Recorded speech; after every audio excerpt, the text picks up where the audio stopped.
Segunda de Reyes, capítulo 5.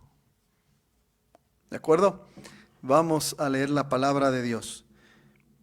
Naamán, general del ejército del rey de Siria, era varón grande delante de su señor y lo tenía en alta estima, porque por medio de él había dado Jehová salvación a Siria. Era este hombre valeroso en extremo, pero leproso. Y de Siria habían salido bandas armadas y habían llevado cautiva de la tierra de Israel a una muchacha, la cual servía a la mujer de Naamán. Esta dijo a su señora: si rogase mi señor al profeta que está en Samaria, él lo sanaría de su lepra. Entrando Naamán su señor, le relató diciendo,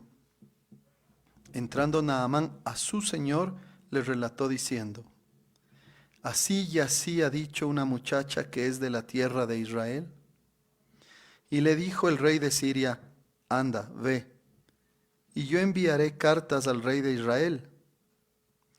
Salió pues él, Naamán, llevando consigo 10 talentos de plata y 6,000 piezas de oro y 10 mudas de vestidos. Tomó también cartas para el rey de Israel que decían así: cuando lleguen a ti estas cartas, sabe por ellas que yo envío a ti mi siervo Naamán para que lo sanes de su lepra. Luego que el rey de Israel leyó las cartas, rasgó sus vestidos y dijo: ¿soy yo Dios que mate y dé vida, para que éste envíe a mí a que sane a un hombre de su lepra? Considerad ahora y ved cómo busca ocasión contra mí. Cuando Eliseo, el varón de Dios, oyó que el rey de Israel había rasgado sus vestidos, envió a decir al rey: ¿por qué has rasgado tus vestidos? Venga ahora a mí y sabrá que hay profeta en Israel. Y vino Naamán con sus caballos y con su carro y se paró a las puertas de casa de Eliseo. Entonces Eliseo le envió un mensajero diciendo: ve, lávate 7 veces en el Jordán, y tu carne se te restaurará, y serás limpio.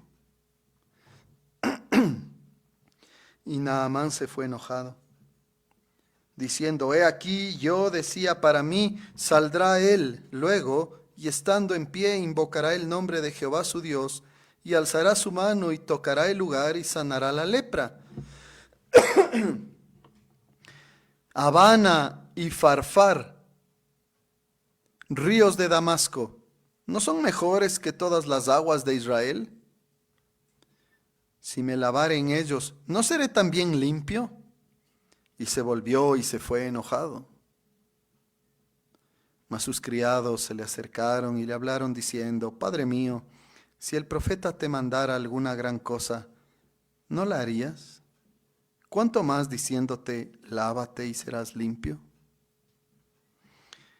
Él entonces descendió y se zambulló 7 veces en el Jordán, conforme a la palabra del varón de Dios, y su carne se volvió como la carne de un niño, y quedó limpio. Y volvió al varón de Dios, él y toda su compañía, y se puso delante de él y dijo: he aquí, ahora conozco que no hay Dios en toda la tierra sino en Israel. Te ruego que recibas algún presente de tu siervo. Mas él dijo: vive Jehová, en cuya presencia estoy, este es Eliseo, que no lo aceptaré. Y le instaba a que aceptara alguna cosa, pero él no quiso.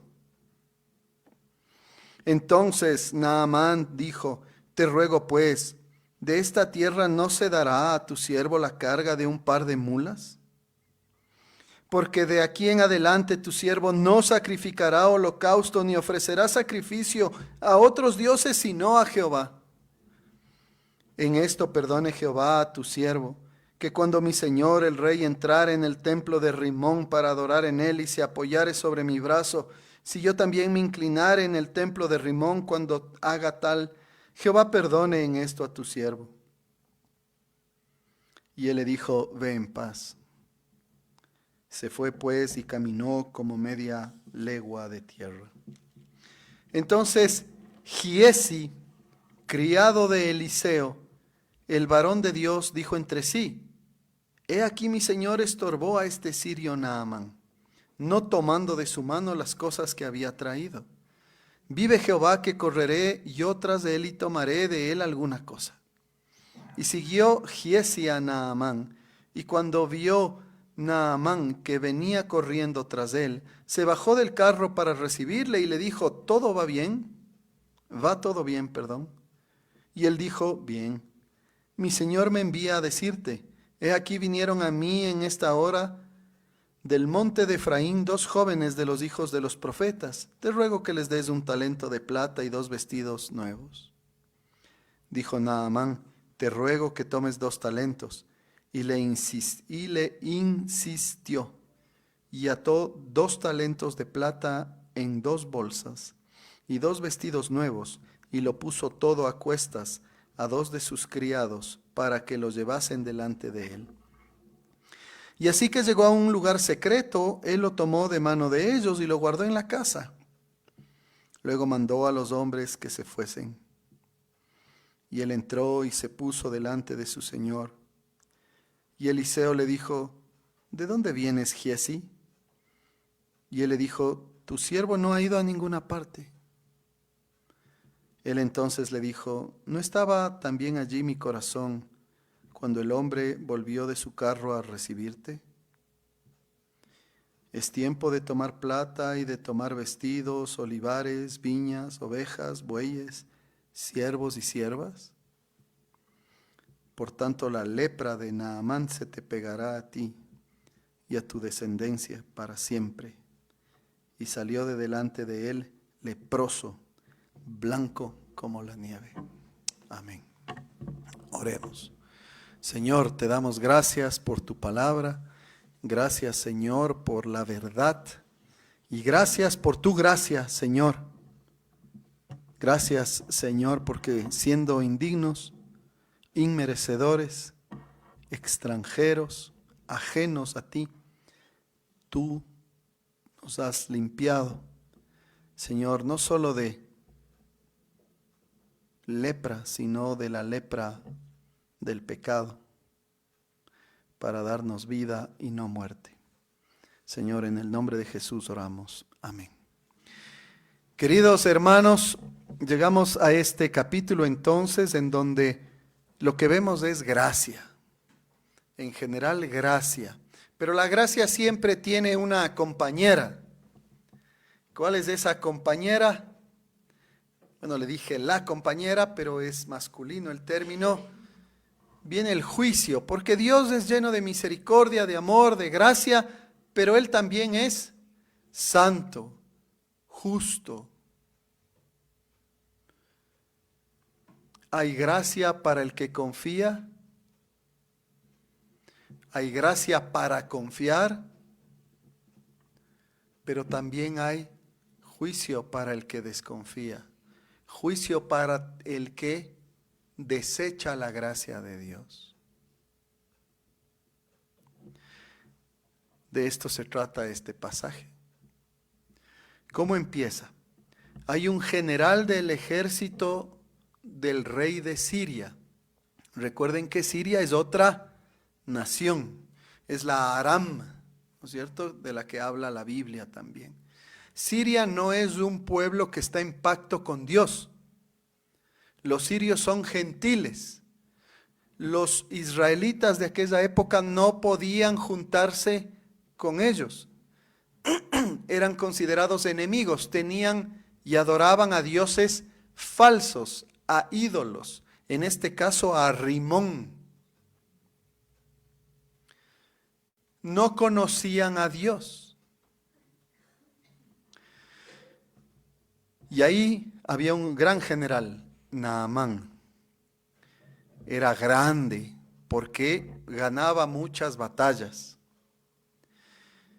Y el rey de Siria le tenía en alta estima, obviamente, porque era un general eficiente, poderoso. Y vean lo que dice el versículo 1. Porque por medio de él había dado Jehová salvación a Siria. Y otra vez, es cierto que Siria no es una nación que está en pacto con Dios, o no estaba en esa época. Sin embargo, eso no significa que Dios no es el Dios de los sirios. Dios es Dios de Israel, Dios es Dios de los sirios, Dios es Dios de los ecuatorianos. No hay otro Dios, sino solamente uno. Lo que pasa es que en aquella época Dios decidió hacer un pacto solamente con el pueblo de Israel.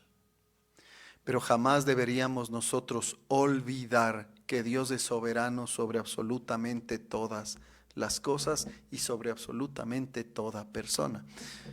Si queremos hablar hoy, ¿no es cierto? El Señor no tiene naciones con quienes Él ha hecho un pacto, naciones en particular. La nación con quien ha hecho un pacto de gracia se llama la iglesia. Somos nosotros. Pero toda la tierra le pertenece a Dios. Y toda la tierra debería adorar. Toda la tierra debería exaltar. Toda la tierra debería estar agradecida con Dios. Dios es soberano sobre absolutamente todo, es el punto que este versículo quiere hacer y que Dios quiere que usted entienda. Dios es soberano sobre todo el mundo, sobre las guerras, sobre los sirios, sobre Naamán, sobre su enfermedad, sobre nuestra enfermedad, sobre el Ecuador y sobre absolutamente todo. El problema que tenía él, este hombre valeroso en extremo, que podía conquistar naciones y que podía hacer un montón de cosas con su valor y fortaleza, sin embargo no podía sanarse de su lepra. Tenía lepra. Mucho se ha escrito acerca de qué enfermedad mismo era, no importa. Al final su carne se estaba pudriendo.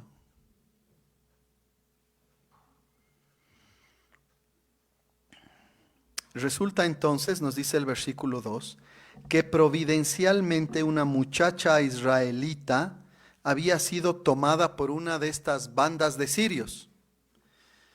Bueno, en esa época era tremenda la cosa. Hoy vivimos de maneras muchísimo más organizadas que en aquellas épocas, ¿no? La gente tiende a pensar de diferentes formas. Pero en aquella época, pues bueno, el que era más fuerte simplemente iba y hacía lo que quería. Bueno, una muchacha israelita es prácticamente secuestrada y llevada como sierva.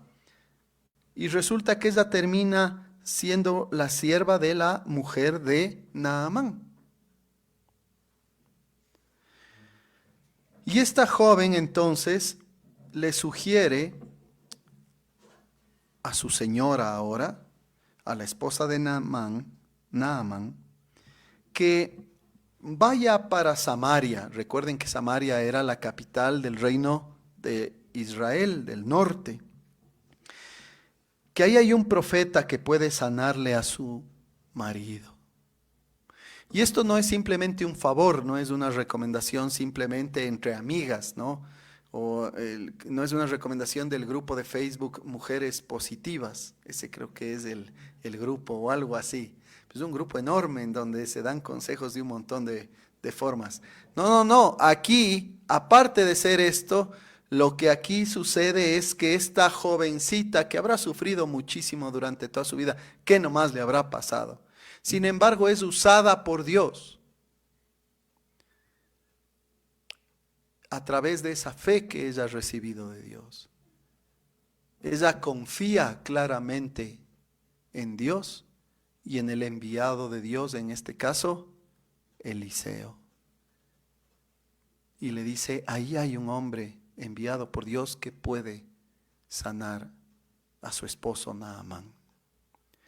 Aquí hay fe, aquí hay un testimonio de confianza. De una pobre jovencita que finalmente habrá sido secuestrada para terminar siendo sierva en otra nación. Bueno, la mujer le cuenta al marido, a Naamán, al general, y el general va al rey de Siria y le dice, mira, me cuentan esto, que en Samaria hay alguien que me puede sanar. Te pido que me des permiso para que yo pueda ir allá y me sanen de mi lepra. Y el rey le dice, no hay ningún problema. Es más, te voy a dar unas cartas de recomendación para que le presentes al rey de Israel. Ve, yo enviaré esas cartas al rey, le dice. Eso hace entonces, y él va llevando consigo muchísimo dinero, grandes cantidades de plata, piezas de oro en cantidades que llegan a los miles, vestidos hermosos también. Porque claro, si es que él termina encontrándose con la sanidad de su cuerpo, él está dispuesto a dar pues grandes cantidades de dinero. Llega entonces a Israel y el rey de Israel lee las cartas en donde se le pide a través del rey de Siria que le sanen de este problema. Y noten la reacción opuesta del rey de Israel. Si hay alguien que tiene que estar seguro, o si había alguien que tenía que ejercer fe, si había alguien que tenía que estar completamente asegurado de que Dios, Jehová de los ejércitos, es el verdadero y único Dios, ¿es quién? El rey de Israel. Y sin embargo, cuando él recibe esta solicitud, lo que hace es que actuar con total desconfianza, con sospecha, con duda. ¿Cuál es su reacción? ¿Acaso soy yo Dios para sanar a este hombre? Obviamente todos sabían que no era el rey, era Eliseo, profeta y enviado por Dios el que podía hacerlo. Dios a través de él, por supuesto. Pero el rey de Israel tiene el corazón en otro lado. Él dice, este hombre busca alguna otra cosa. Él quiere encontrar alguna ocasión para generar algún problema conmigo. La actitud entonces del rey de Israel es diametralmente opuesta a la de la pequeña niña, de la muchacha que servía en Siria, niña israelita, que servía allí y había sugerido que Naamán vaya a buscar a Eliseo. La niña otra vez confía en el varón de Dios, pero en cambio él solamente está pensando en él mismo y en sus problemas políticos y en la diplomacia internacional. Vemos aquí un choque entonces entre la confianza y la expectativa en contra de la desconfianza, incluso de la debilidad producida por la falta de confianza en el Dios de Israel, en su Dios. En otras palabras, él debió haber dicho, ven, trae al que tú quieras, porque nuestro Dios salva, porque nuestro Dios tiene gracia, porque nuestro Dios obra. Y lo que Dios quiere que nosotros entendamos entonces es que sin fe, sin confianza, no hay relación con Dios. Sin fe, sin confianza, no hay salvación. No importa de dónde uno sea finalmente. Dios se reveló al pueblo de Israel inicialmente para que ellos puedan conocer mejor a Dios, pero para que ellos respondan con confianza en Dios. Y ni su rey quiere hacerlo.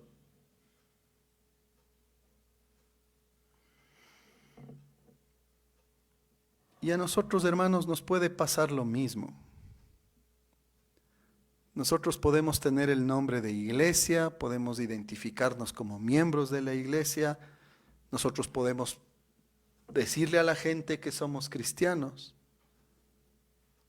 pero si no confiamos realmente en Jesucristo, no sirve de nada. Usted puede decir una cosa, pero puede vivir de otra forma. Podemos decir que confiamos en el Señor, pero usted realmente confía solamente en usted mismo.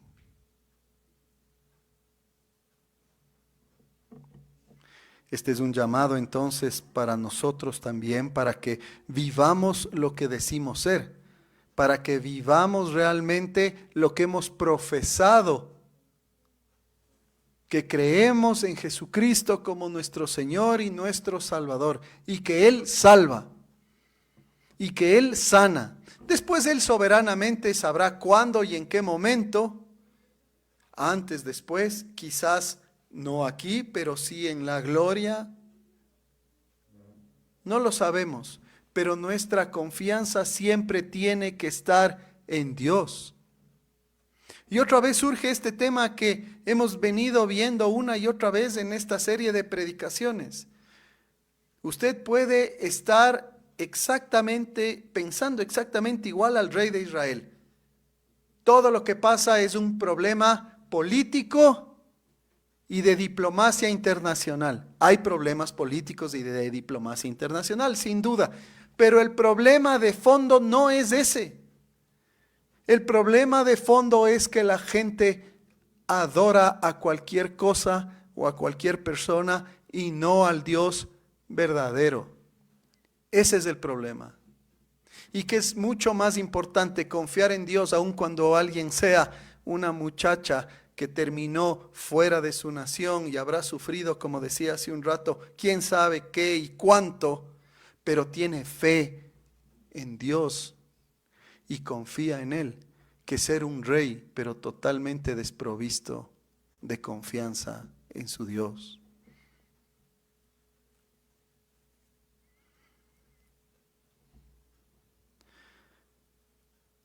Tenemos que confiar en nuestro Señor de corazón. Siguiendo con la historia, queridos hermanos, entonces fíjense lo que pasa desde el versículo 8 al 14, vemos lo siguiente.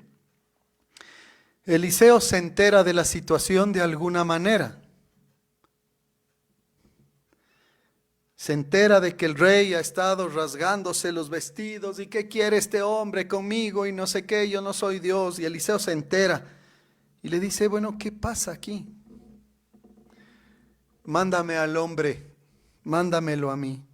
Recordándole lo que debió haber hecho desde un principio. ¿Para qué?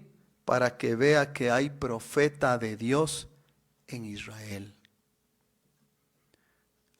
Para que vea que aquí hay palabra de Dios, para que vea quién es Dios realmente. Efectivamente, Naamán va a la casa de Eliseo. Eliseo manda un mensajero. Eliseo no está realmente muy interesado en acciones protocolares, ¿no?, de alta diplomacia. No es que sale el rey, bueno, mire esto, le voy a explicar. No, manda un mensajero. Porque él está interesado en cosas más profundas que simplemente estas cosas superficiales que los hombres muchas veces buscamos. Y le dice el mensajero, dice Eliseo, que te tienes que meter 7 veces en las aguas del Jordán. El Naamán medio se enoja, ¿no? Y él dice, ¿cómo me voy a meter a estos ríos? Como si de ríos hablamos, mejores son nuestros ríos. Claro, Naamán en ese momento está pensando, lo que salva es el río, ¿no?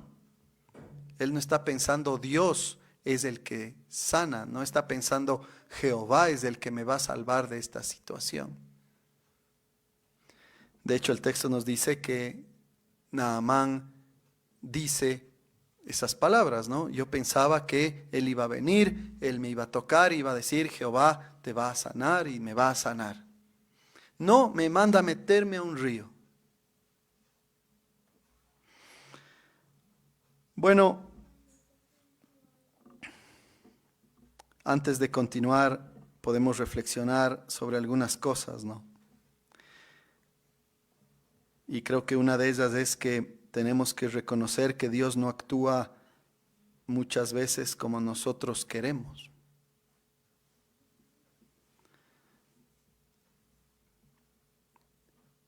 Pero cuando Él lo hace efectivamente.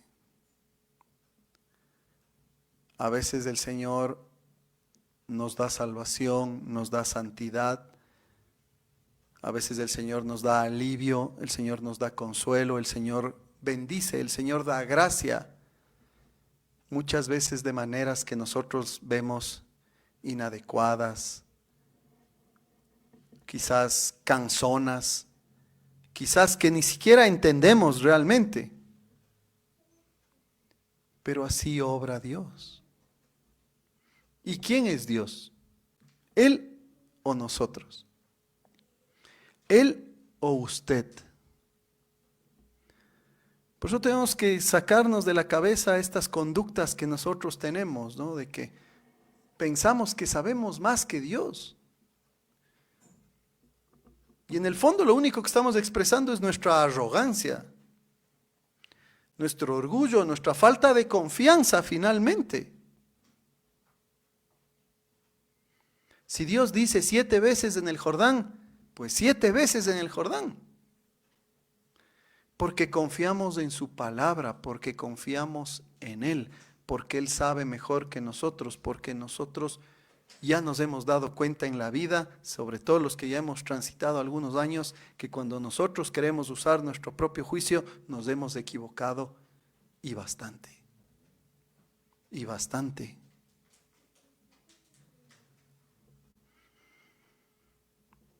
Véalo de esta otra manera. El Evangelio, tal como Naamán se habrá sentido, parece que se sintió así, todo un general potente, ¿no es cierto?, valiente, efectivo, y le mandan a lavarse en un río que ni siquiera tiene mucha agua.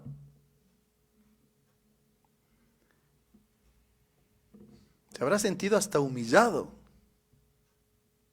Por eso dice él, pero si yo en mi casa tengo unos ríos enormes, ¿qué me mandas acá a este río que ni siquiera es tan, o tiene tanta agua? Y yo soy un general. Bueno, piense tal vez así, el Evangelio también humilla. Porque el Evangelio nos dice, tú eres pecador, no mereces la gracia de Dios, no eres bueno como tú piensas. Al contrario, hay maldad en ti y mereces el castigo de Dios.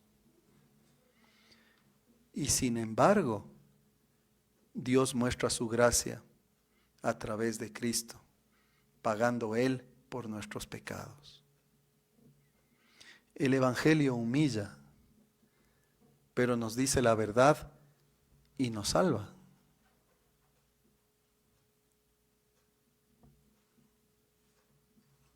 No podemos ser cristianos orgullosos, no podemos ser cristianos que pensamos que gobernamos todas las cosas y que le podemos decir a Dios qué hacer. Así que decide irse Naamán todo molesto y dice, no, ¿qué me va a estar metiendo a este río?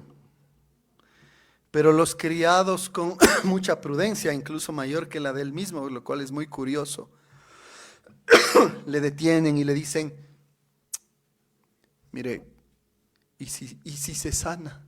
Más o menos. ¿Qué le cuesta? Métase 7 veces a la final. Y él lo hace, accede y se lava 7 veces en el Jordán. ¿Y qué sucede? Su carne queda limpia. Desaparece la lepra totalmente. Y el texto describe esto como que la piel quedó como la de un niño, como la de un bebé. Usted ha visto la piel de un bebé. Es la cosa más bonita y suave que puede existir, ¿no? No como estas manos. Suave, perfecto.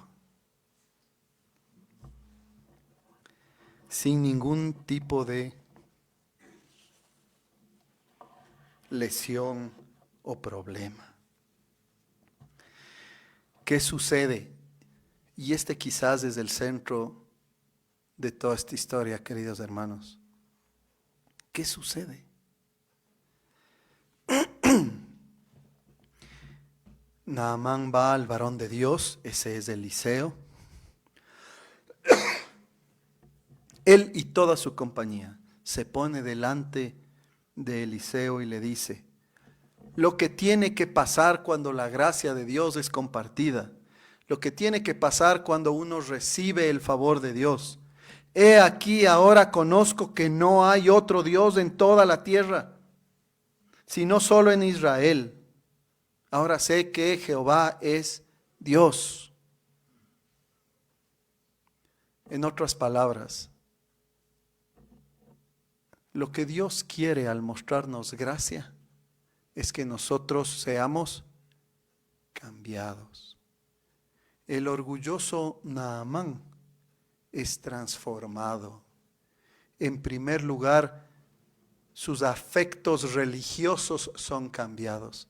Ya no va a adorar, y ya vamos a ver a detalle eso, ya no va a adorar a los dioses falsos de Siria, ni a ningún otro, sino solamente al único y verdadero Dios, Jehová, Padre, Hijo y Espíritu Santo, a ningún otro. Ahora sé quién es Dios, porque no hay nadie que pueda curar así la lepra. Y nosotros sabemos que no hay nadie que pueda tampoco curar, no solamente la lepra y otras enfermedades, sino del pecado mismo, sino Dios, el único Dios verdadero. ¿Y qué siente también entonces Naamán? Un gran agradecimiento, y es lo que tiene que pasar también en nosotros. Te ruego que recibas algún presente, dice Naamán. Traje un montón de cosas, estoy agradecido, quiero entonces darte presentes. ¿Y qué le dice Eliseo? Vive Jehová, en otras palabras, te juro por Dios, te juro por Jehová, en cuya presencia estoy diciéndote estas cosas delante de Dios. En otras palabras, tomo o invoco a Dios como testigo que no voy a aceptar nada de ti. Y él le instaba, es decir, Naamán, que aceptara algo, y él no quería. ¿Por qué? ¿Por qué? Porque lo que estaba haciendo Eliseo es simplemente ser un instrumento ¿de qué? De la gracia de Dios. Y la gracia de Dios, hermanos, no se compra. La gracia por naturaleza, por su propia definición, no es comprable. No es pagable. Dios cuando nos salva a nosotros no quiere que le paguemos. ¿Entiende usted eso? Por eso es que hubo toda la reforma protestante, porque en el catolicismo romano, entonces, hasta el día de hoy, se piensa que se puede de alguna manera hacer méritos para merecer la gracia de Dios. Y la gracia de Dios, otra vez por naturaleza, no es merecida. Agradecemos, sí, pero ¿cómo? Con actitudes cambiadas, con adoración transformada, con un corazón distinto, amando ahora a Dios, agradeciéndole a Él, haciendo lo que a Él le agrada. Eso es lo que Dios quiere de nosotros. No se trata de que nosotros entonces digamos, a ver, ¿qué es lo que hay que hacer? Dame una listita de cosas que hay que hacer y que no hay que hacer para ser cristiano. Ese no es el cristianismo. El cristianismo tiene que ver con corazón cambiado, que entiende que yo no merezco nada. Mi pecado es peor 1000 veces que la lepra de Naamán. Y que Jesucristo murió por mí para pagar por ese pecado, por todo mi pecado, para darme salvación.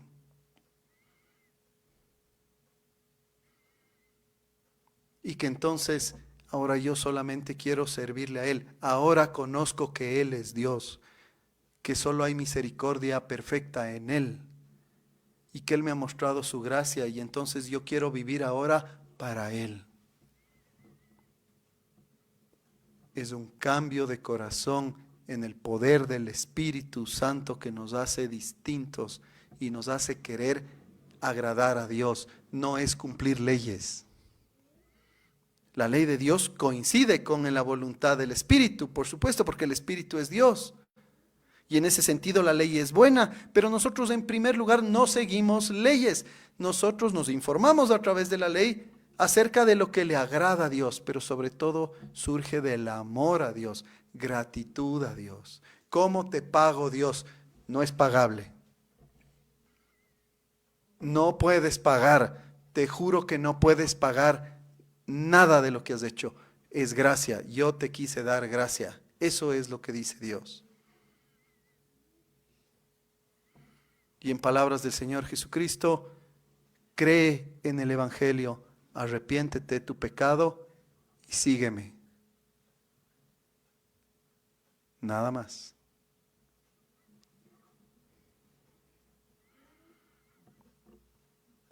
Y entonces Naamán, volviendo a la historia, le dice, bueno, me voy a llevar un poco del suelo de Israel, porque ya no voy a ofrecer sacrificio a nadie, ya no voy a adorar a nadie, sino solamente a Jehová. Así es cambiado entonces Naamán.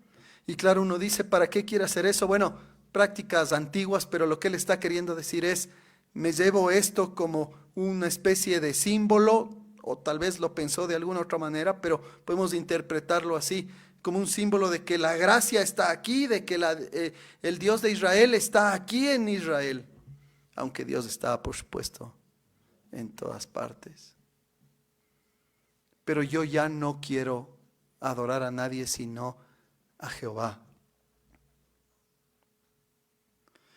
Y es más, fíjense cómo es afectada la mente y el corazón, los afectos y la voluntad de Naamán, que él hasta piensa en su vida y dice, ¿qué hago que desagrada a Dios? ¿Qué hago que desagrada a Dios? Y piensa y dice, mire, yo como el principal del ejército de Siria, tengo que llevarle al rey de Siria del brazo porque está viejito y tengo que meterle a este templo que ahora sé es de un Dios falso. Y él se inclina y a mí me obliga también a bajarme con él. Pero yo ya sé que eso no está bien y eso no lo quiero hacer porque yo ahora confío en el Dios de Israel, en el único Dios verdadero. Por favor, que Dios me perdone eso. Más allá de fijarnos de si eso está éticamente, es la acción más pura o no, o si nosotros podríamos hacer lo mismo, piense en cómo Naamán ha sido afectado por la gracia de Dios. Él ya no quiere desagradar a Dios, ese es el punto. Él quiere evitar cualquier cosa que desagrade al Dios que le ha salvado y que le ha dado, en un sentido, nueva vida. Él ha sido convertido, se ha convertido de los ídolos al Dios verdadero, de las tinieblas a la luz, ha pasado de muerte a vida.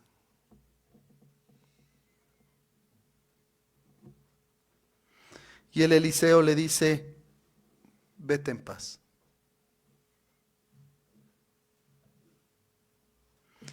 En conclusión de esta partecita, hermanos, entonces Dios, y eso quiere que nosotros entendamos, no solamente muestra gracia con bendiciones como por ejemplo la sanidad física, el ser restablecidos de un problema de salud, sino que Dios todo lo que hace y la gracia que muestra lo hace para transformar el corazón de las personas, para transformar el corazón de Naamán y para transformar su corazón. Naamán fue por sanidad. Fíjense, esta es la historia. Naamán fue por un tratamiento de la piel. Fue al dermatólogo y salió como un adorador de Dios. Podemos decir hoy, fue al dermatólogo y salió como cristiano verdadero.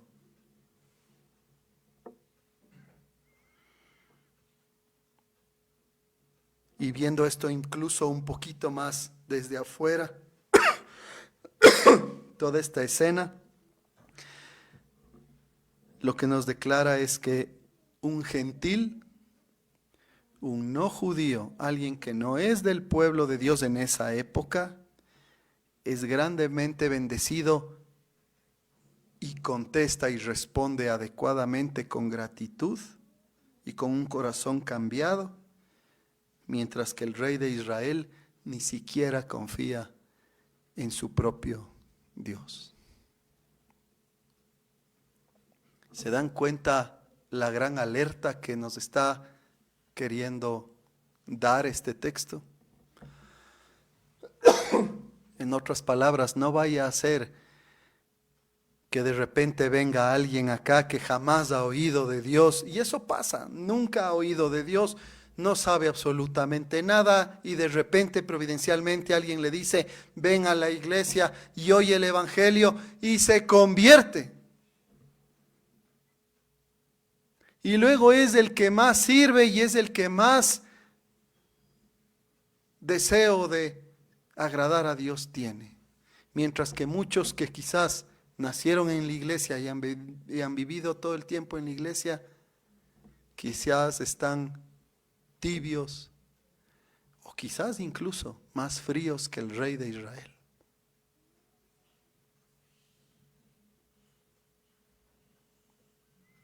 Porque al final de cuentas no se trata de cuánto tiempo hemos sido cristianos. Se trata de que realmente confiemos, amemos, conozcamos al Dios único de este universo, a su Hijo encarnado que fue a la cruz y resucitó, y a su poderoso Espíritu Santo.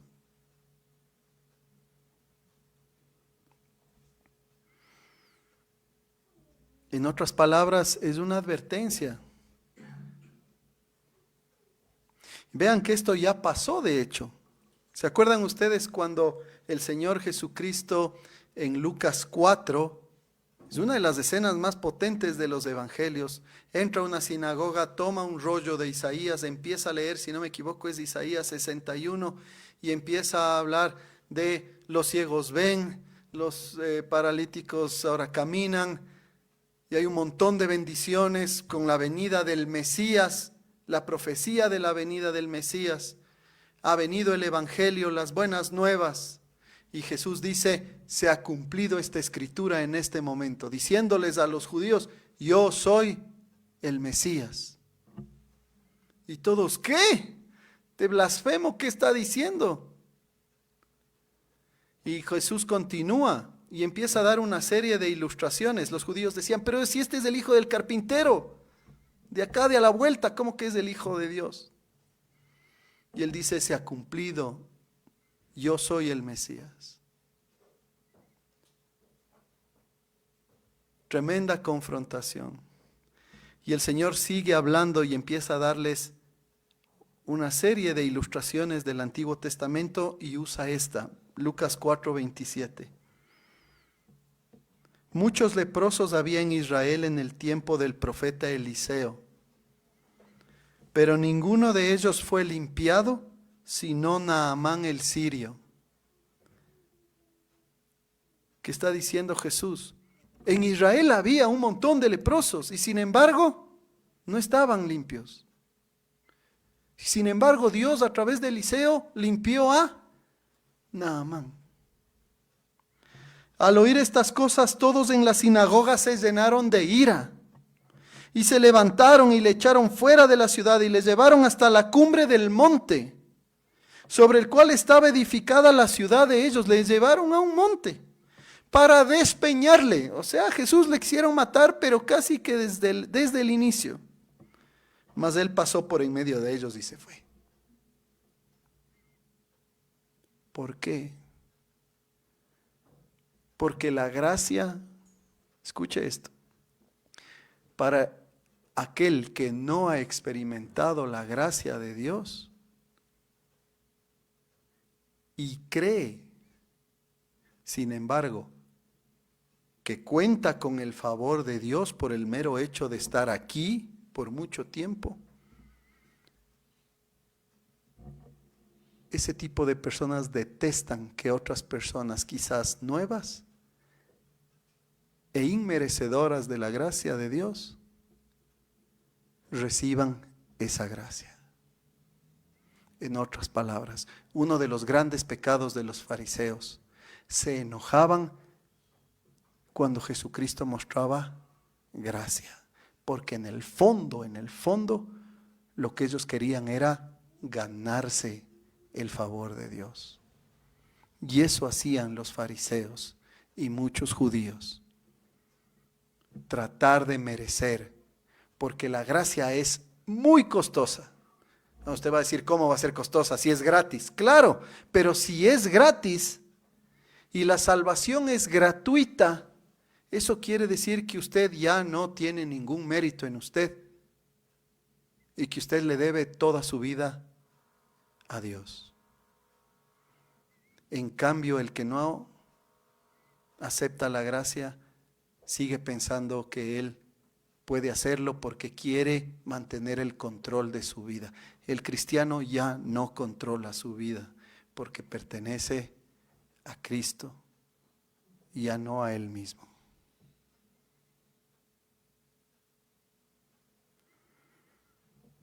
Por eso ellos se molestaban y le quisieron hasta matar. Y bueno, finalmente, hermanos, un poquito largo, pero esta es la última idea. En los últimos versículos del 20 al 27, su siervo Giesi es un ejemplo de lo que acabamos medio de decir. Resulta que él ve todo lo que sucede, que Eliseo no tomó nada de Naamán y dice, no, pues ¿cómo va a ser esto así? Y se va atrás de Naamán y le dice, oye, se inventa una historia. Por ahí tenemos 2 seminaristas que necesitan un poquito de apoyo. Haz el favor, déjanos nomás algo de plata y unos vestiditos. Un talento de plata es una medida de plata y 2 vestidos nuevos. Naamán está tan agradecido que él dice, no te preocupes, te doy 2 talentos y 2 vestidos. Y bueno, sus propios siervos lo llevan hasta que llegan a un lugar secreto. El Giesi agarra todo calladito, lo esconde, pero él piensa que el Eliseo es cualquiera.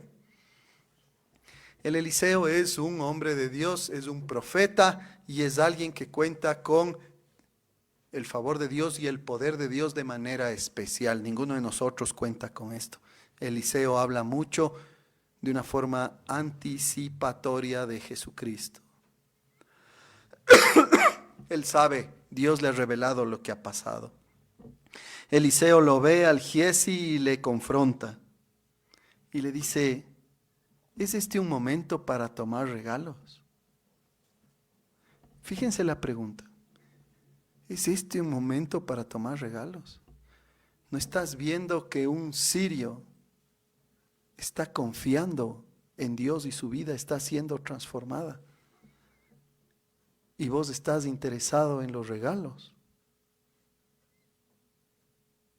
Lo que a ti más te interesa es la plata y los vestidos, cuando lo que estamos testificando es el poder de Dios, el perdón de Dios, la gracia de Dios. ¿Por qué está Eliseo tan molesto? Porque finalmente la acción de Giezi, lo que está testificando a Naamán, es lo que veníamos diciendo que no se debe hacer. Tratar de comprar la gracia de Dios. Giezi está deshaciendo lo que Dios está haciendo. Dios le dio de su gracia a Naamán y Giezi está testificando que hay que pagar por la gracia.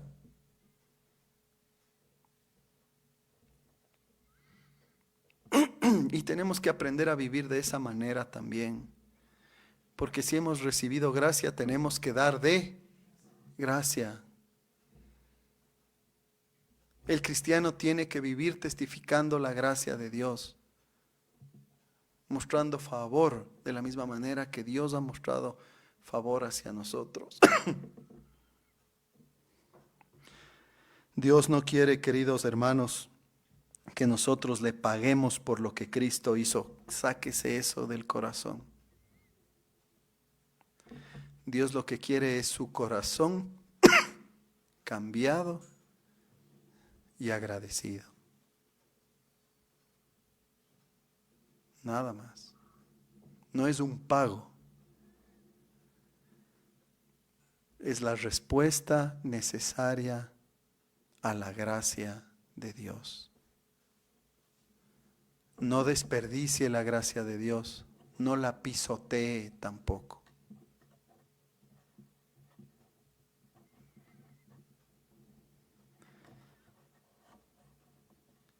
No hagamos de la gracia algo barato que se puede pagar incluso. La gracia de Dios no se puede pagar. ¿Sabe quién pagó y pudo pagar? Jesucristo, porque ese es el único sacrificio lo suficientemente costoso o lo suficientemente alto en valor para pagar. Ninguno de nosotros puede pagar, sino solo el Hijo de Dios encarnado. Él no necesita nuestros sacrificios para que merezcamos. Él nos dice que hagamos sacrificios, pero son sacrificios de agradecimiento, no meritorios. El mérito completo lo tiene Cristo. Y usted, si cree en Él, entonces debe vivir solamente por Él y para Él. Amén. Oremos. Señor, te damos gracias por tu palabra. Te damos gracias por esa gracia maravillosa, Señor, por la que tu iglesia ha cantado por siglos. Esa maravillosa gracia, Señor, que por supuesto no merecemos. Señor, ayúdanos entonces a responder a ella con gratitud, con amor, con corazones cambiados, con vidas que te aman, Señor, y que aborrecen el pecado, Señor, por el cual Cristo murió. Ayúdanos con tu Santo Espíritu y sigue dándonos confianza, fe y vida para buscar agradarte más y más. En el nombre de Jesús oramos. Amén.